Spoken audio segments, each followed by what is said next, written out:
நம்ம இன்னைக்கு என்னத்தை பத்தி பார்க்க போறோம்னா ஆர்கானிக் கேக் பத்தி பார்க்க போறோம். அதை பத்தி பார்க்கலாம் வாங்க. நாங்க இந்த கோழிகள்லாம் இதோட கூண்டுல இருந்து காலையில 6 மணிக்கு மேல இந்த கோழிகள்லாம் இறக்கிட்டுருவோம். அது இறக்குன உடனே நம்ம கம்பு இல்ல சோளம் இல்ல அரிசி போடுவோம். அப்புறமா அது மேய போயிடும். அப்புறமா இதே மாதிரி ஆஃப்டர்நூன் ஒரு தடவை போடுவோம். அப்புறமா மேய போயிடும் இயற்கையா. இது அதனால இந்த கோழிகள்லாம் முட்டையிடுறதுலாம் ஆர்கானிக் முட்டைகள்.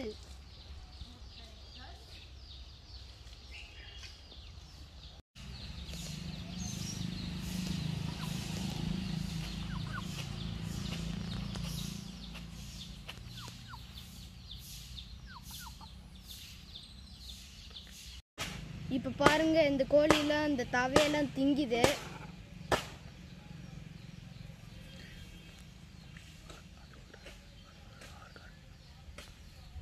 இங்க பாருங்க, கோழி முட்டை இருக்கு.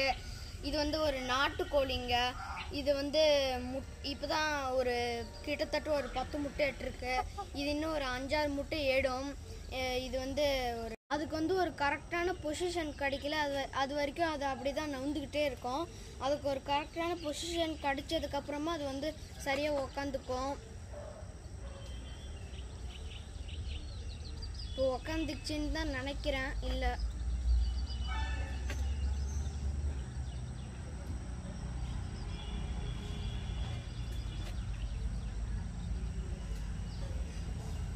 கோழிக்கு ஒரு பொசிஷன் கிடைச்சிருச்சு. இனிமேல்ட்டு இது முட்டை எட்டுரும்.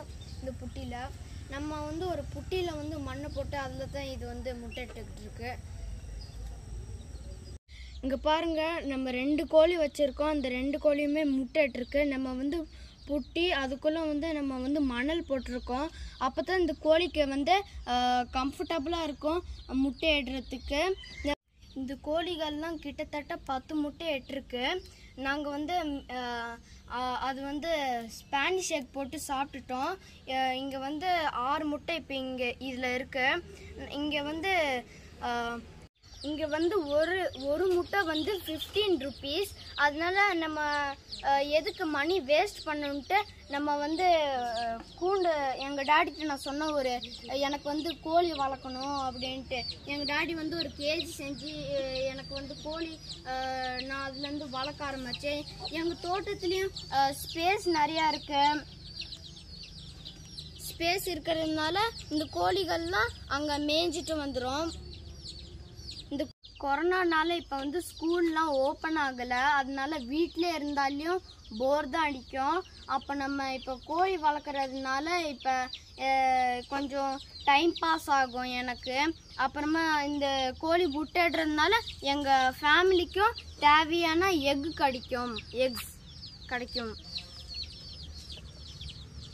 நாங்கள் முன்னாடி துபாயில் படிச்சுட்டு இருந்தோம்.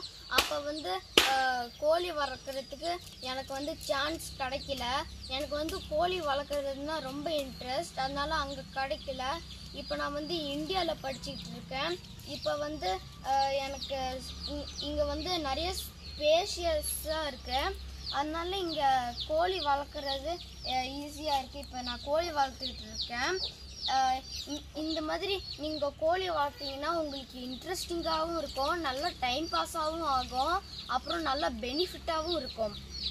இந்த வீடியோ உங்களுக்கு பிடிச்சிருந்துச்சுன்னா லைக் பண்ணுங்கள், ஷேர் பண்ணுங்கள், கமெண்ட் பண்ணுங்கள், மறக்காத சப்ஸ்கிரைப் பண்ணுங்கள். தேங்க்ஸ் ஃபார் வாட்சிங் அவர் சேனல்.